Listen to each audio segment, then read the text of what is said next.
On the night of their daughter's birthday, the husband reveals that he has a mistress and will become a father again, expelling his wife from the house.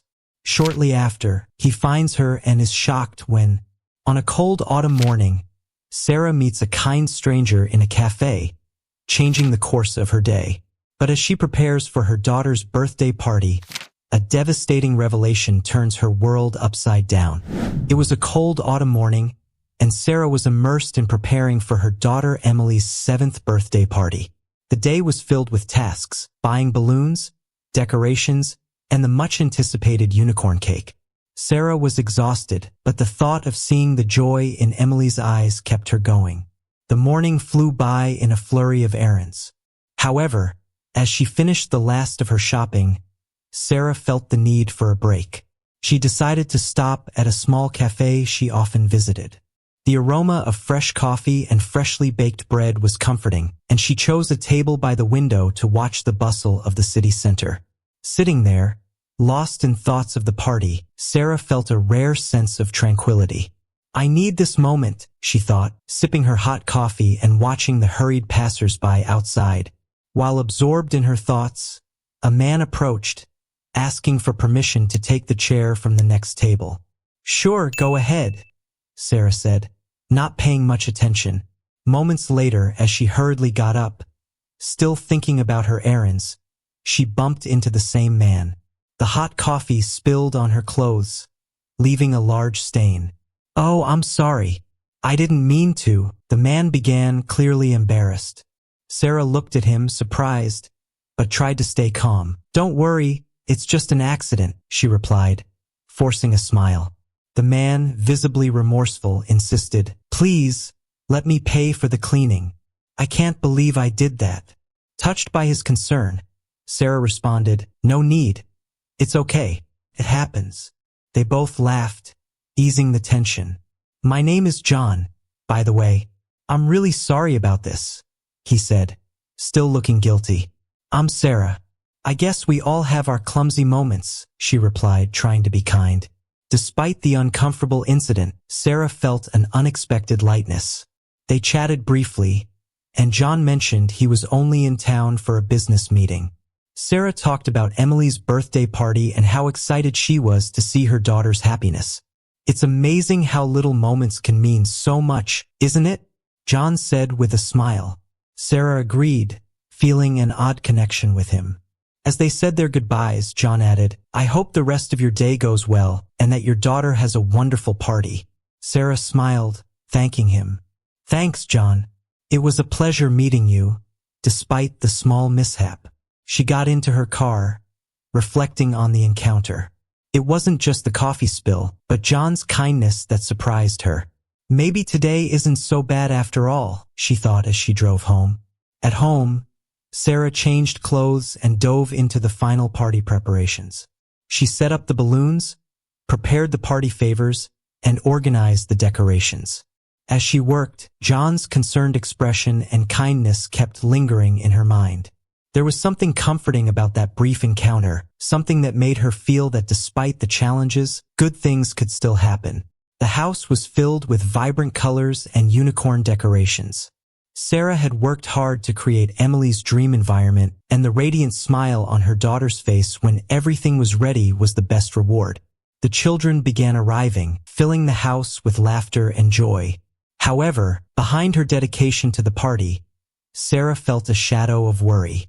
In recent months, her husband, James, had grown increasingly distant. Always busy with work, he came home late and seemed disinterested in family activities. During the party, James was present, but his gaze seemed lost. He barely interacted with the guests and avoided making eye contact with Sarah. She couldn't shake the growing feeling that something was wrong. As the children played and the adults chatted, Sarah tried to focus on the party. But her anxiety grew as she observed James' behavior. He seemed restless, and the tension between them was palpable. Finally, he approached Sarah and asked her to step aside for a private conversation. "We need to talk," James said, his expression serious. Sarah felt a chill down her spine. "What is it?" she asked, trying not to sound alarmed. James hesitated for a moment, avoiding her gaze. I don't know how to say this, but I have someone else. And she's pregnant, he revealed, his voice low and tense. James' words hit like a punch. Sarah felt the ground disappear beneath her feet. What? What do you mean? She managed to mutter, still trying to comprehend what was happening. James continued, emotionless. I want a divorce. I want to start a new life with her. Sarah was stunned, unable to process the betrayal and the coldness of James' confession. Today? On Emily's birthday? She asked, incredulous. You chose today to tell me this? James couldn't look at her. There's never a good time for this, Sarah. I'm sorry. Sarah was on the verge of tears, but she knew she had to stay strong, at least until the party was over. I can't believe you'd do this, she whispered, her voice trembling. With immense effort, Sarah pulled herself together. She needed to carry on with the party for Emily's sake. She returned to the guests, forcing a smile as she helped her daughter open gifts and cut the cake. James withdrew, leaving Sarah to deal with the devastating revelation alone. Pain and anger boiled inside her, but she swallowed the tears. When the last guests left, Sarah felt exhausted and relieved. Now, alone, she finally let the tears flow. The marriage she thought was solid was falling apart, and she needed to figure out how to tell Emily and face the uncertain future. As she cleaned up the party remnants, she felt desolate. Her world had changed in an instant, and she knew the road ahead would be difficult. The night after James' revelation was one of the hardest of Sarah's life. She barely slept, her thoughts spinning in her mind. By morning, her eyes were swollen from crying, but she knew she had to make a decision. The house, which had once been a refuge, now felt like a cold and strange place. James had already left, leaving behind a short, heartless note, "Please move out by the end of the week." Sarah felt a mix of anger and sadness. How could he be so cruel? She decided she wouldn't wait until the end of the week. She would take the essentials and leave that very day. She didn't want to stay a moment longer in a place that now only brought pain. She began packing her things, focusing on what really mattered. Every object she packed seemed to carry a painful memory. Photos of happy moments, birthday presents, small items that once meant so much. Now, everything felt empty. Sarah felt as if she were leaving behind an entire life, a life she once believed was stable and secure. As she packed Emily's toys, she wondered how to explain to her daughter what was happening. She decided to call Karen, her longtime friend. Since discovering James' betrayal, Karen had been a pillar of support. When Sarah explained that she was leaving the house, Karen immediately offered help. "You and Emily can stay with me for as long as you need," Karen said, her voice full of empathy. Sarah felt immense relief. Knowing she had such a supportive friend was comforting. With the bags packed, Sarah called Emily and explained the situation gently. "We're going to stay at Aunt Karen's for a few days, okay? It'll be fun," she said, trying to sound cheerful. Emily, though confused, nodded. "Can we take my unicorns?" she asked, her little voice full of worry. Sarah smiled, hiding her pain. "Of course, sweetie. We'll take them all."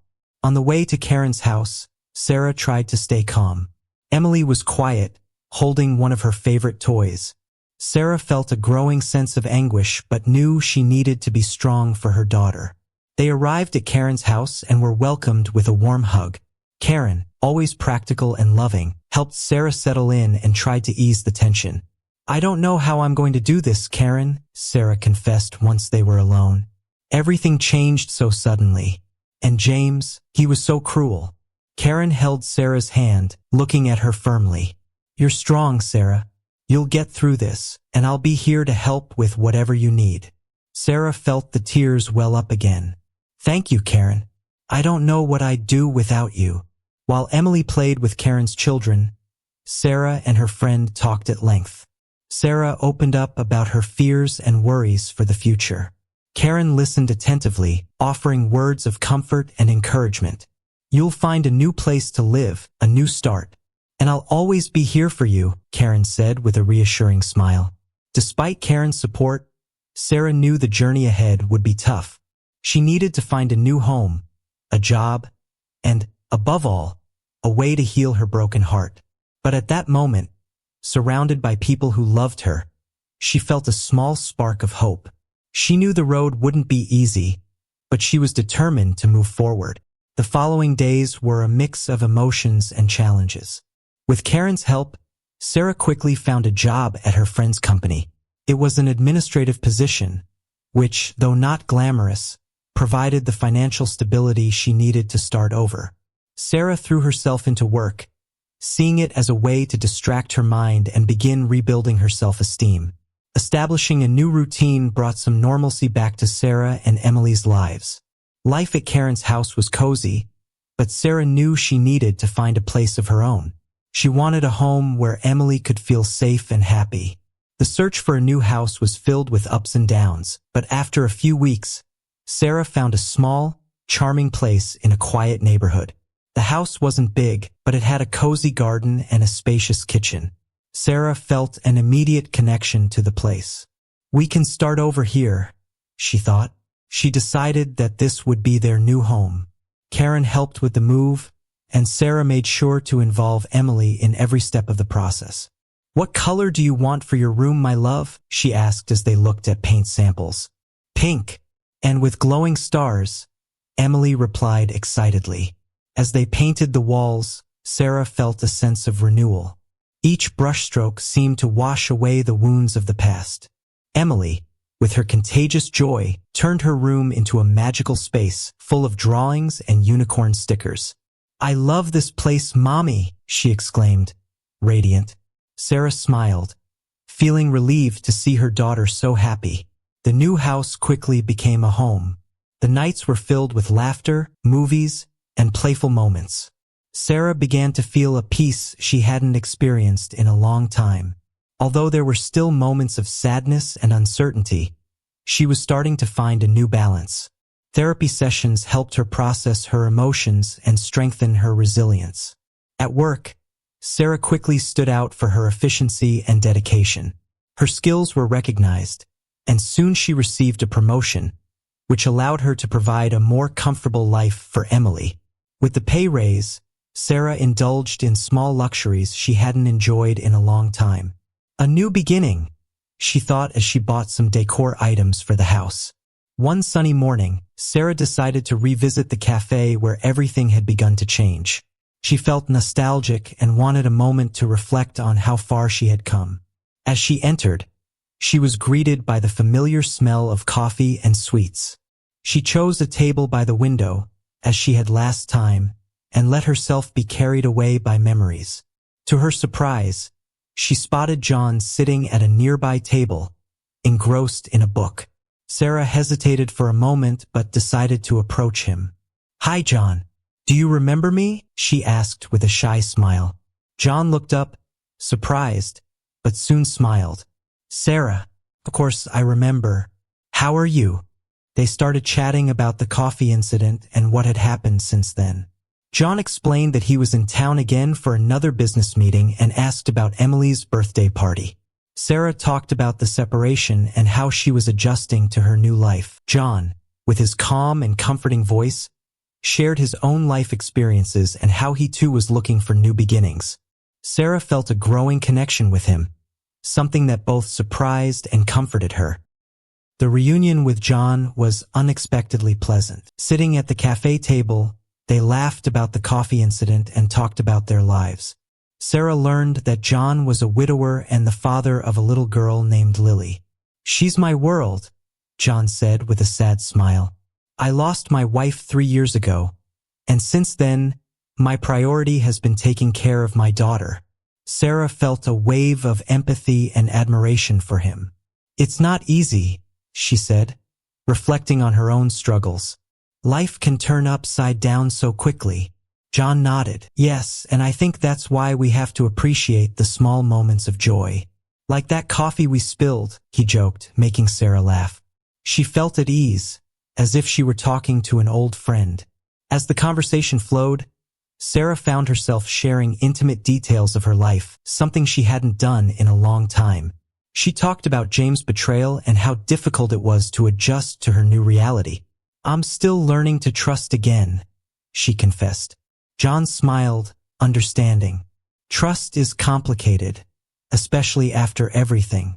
But I think if we don't allow ourselves to try, we'll never know what we might have missed. They decided to extend the meeting and went to a nearby park. They walked among the trees, watching the children playing around. Sarah felt a lightness in her chest, a feeling that she was on the right path. You're a strong person, Sarah, John suddenly said. It's not easy to go through all that and still hold on to hope. Sarah smiled, touched by his words. Thank you, John. Sometimes it doesn't feel like it, but I try to keep my head up. As the sun began to set, they sat on a bench and continued talking. Sarah was surprised at how comfortable she felt in John's presence. She felt free to be herself without judgment. Have you ever thought about what it would be like to open up to someone else again? John asked, breaking the silence. Sarah thought for a moment.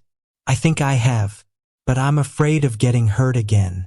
I don't know if I'm ready. John looked at her with understanding. I get that. I have my reservations too. But I believe sometimes the best things happen when we least expect them. Sarah felt a glimmer of hope. Maybe he was right. Maybe it was time to start opening her heart again. At the end of the day, they exchanged phone numbers and promised to meet again. Sarah left the park with a sense of renewal. John was kind and caring, and she was curious to learn more about him. In the following days, they exchanged messages and talked on the phone, sharing more about their lives and hopes for the future. One evening, John invited her to dinner. Nervous but excited, Sarah accepted. She chose a simple yet elegant dress, and when she arrived at the restaurant, she found John waiting with a warm smile. You look beautiful, he said, making Sarah blush. Thank you.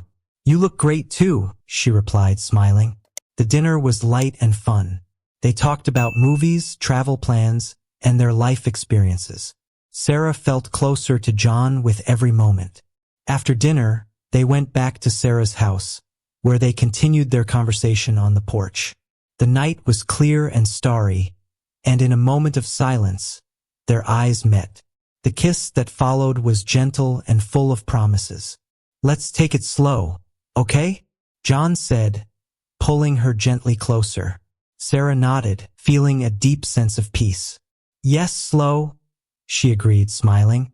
That night, she fell asleep with a light heart, excited for what the future might bring. The next morning started quietly. Sarah was in the kitchen preparing breakfast when she heard a knock at the door. Surprised, she found John outside, holding a bouquet of flowers. Good morning. I thought I'd spend some time with you and Emily today, he said with a shy smile. Sarah, charmed, invited him in. Of course, come in. Emily will love it. As they settled in the living room, chatting animatedly, another knock on the door interrupted the moment. Sarah opened the door to find James standing on the other side. Her ex-husband looked pale and tense. James, what are you doing here? She asked, surprised. Before she could react, James walked abruptly into the house. Seeing John, James' expression changed from surprise to anger. Who's this? He asked, his voice filled with jealousy. Sarah tried to explain, but James was clearly upset. You're already with someone else? Is that how it's going to be? He yelled, his voice full of frustration. Sarah felt the blood drain from her face. James, please don't do this. Let's talk like adults. John, keeping calm, stood up and extended his hand. I'm John, a friend of Sarah. James ignored the outstretched hand, glaring angrily at Sarah. This is ridiculous. Are you trying to replace me in Emily's life? He fumed.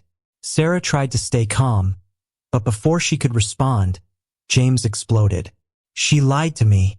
The baby isn't even mine, he confessed, his voice filled with despair. The revelation hit like a bomb. Sarah felt a mixture of shock and compassion. James was clearly suffering, but that didn't justify his behavior. John, sensing the delicate nature of the situation, stepped in. James, I think you need to go. We can resolve this in a civilized manner, he said firmly. James hesitated, his anger giving way to sadness. I made a mistake. I don't know what I was thinking, James muttered, looking at the floor. Sarah felt a pang of compassion, but she knew she had to protect her new life. James, I'm sorry for everything, but I can't help you with this. You need to go, she said, her voice firm but kind. James nodded, defeated, and left the house, leaving a heavy silence behind. Sarah sat down on the couch, feeling exhausted. John approached, placing a comforting hand on her shoulder. Are you okay? He asked, concerned. Sarah sighed, trying to process what had just happened. I think so. That was a lot, she admitted, feeling the tears threatening to fall. John hugged her, offering comfort. I'm here for you, no matter what happens. Over time, Sarah and John grew closer. Their meetings became more frequent, and their relationship naturally and healthily evolved. Both realized they had found a second chance at love and happiness. Sarah felt that, after everything she had been through, she was finally at peace and ready to embrace the future. They decided to formalize their commitment with a simple and intimate ceremony, attended only by close family and friends. Sarah was radiant in a simple yet elegant dress, and John couldn't hide his joy. Emily and Lily, the couple's daughters, looked beautiful and happy, celebrating the union of their families. It was a moment of joy and emotion, a new beginning for everyone. Sarah and John built a home filled with love and understanding. The difficulties of the past were overcome, and now they looked to the future with hope and excitement. Together, they created an environment where their daughters could grow up in safety and happiness, surrounded by love and support. Sarah and John's new beginning was a testament to the strength of love and the power of overcoming. They proved that, even after the worst storms, it's possible to find light and build something beautiful and lasting.